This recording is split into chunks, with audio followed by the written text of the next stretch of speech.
काठमाडौँ महानगरपालिका 25 मा अवस्थित ऐतिहासिक नवदेगा अर्थात् भवानी शंकर मन्दिर अहिले पुनर्निर्माणको चरणमा रहेको छ। कुल 5,35,80,000 रुपैयाँको लागत निर्माण भइरहेको यस मन्दिरको काम 2082 साल फागुन 4 गतेसम्म सम्पन्न गर्ने लक्ष्यसहित अगाडि बढाइरहेको छ। यो मन्दिर पुनर्निर्माणको लागि 2081 साल भाद्र 2 गते कार्यदेश दिइएको थियो। इतिहासमा हेर्दा सन् 1675 मा प्रताप मल्लको शासनकालमा शक्तिशाली महामन्त्री देवीदासजी गुठीले यो मन्दिर निर्माण गराएका थिए। नवदेगा मन्दिरलाई त्यति बेलाको एक अग्लो, कलात्मक र प्रभावशाली संरचनाका रूपमा लिइन्छ।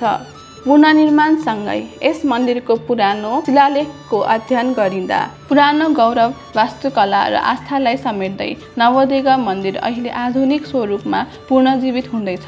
यस मन्दिरबाट राजधानीको सांस्कृतिक र धार्मिक इतिहास अझ जीवन्त हुने अपेक्षा गरिएको छ। यो 90 साल अगाडिको हो।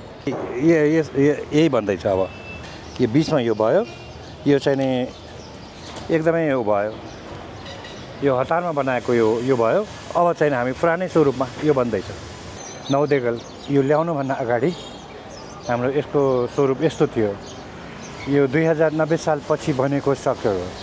2090 सालभन्दा अगाडि यो 3 तल्ले प्यागोडा शैलीमा थियो। अनि पछि यो भत्कियो। 90 सालमा भत्किएपछि यो मन्दिरलाई हतारमा मुगल शैलीमा बनाइयो। अनि पछि फेरि यो 2072 सालको भूकम्पमा फेरि यो भत्कियो, विभिन्न ठाउँमा चर्की भयो। अनि यो मन्दिर भत्किने अवस्था आइपुग्यो। त्यस बेलामा हामीले मेयर साहबलाई रिक्वेस्ट गऱ्यौँ, हाम्रो यो इन्द्रचोक नजिक, असन नजिक भेटासिंह टोलको यो मन्दिर भग्नावशेष रूपमा परिणत हुन लाग्यो। मेयर साहब यसलाई चाँडै जीर्णोद्धार गर्नु पर्यो भनेर हामीले भने।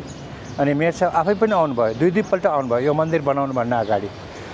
अनि पछि उहाँबाटै लौ न यसलाई त जीर्णोद्धार गर्नुपर्ने हो नि, तपाईँहरू स्थानीयहरूको उसमा आउनुहोस् न, गर्नुहोस् न भनेर भन्नुभयो।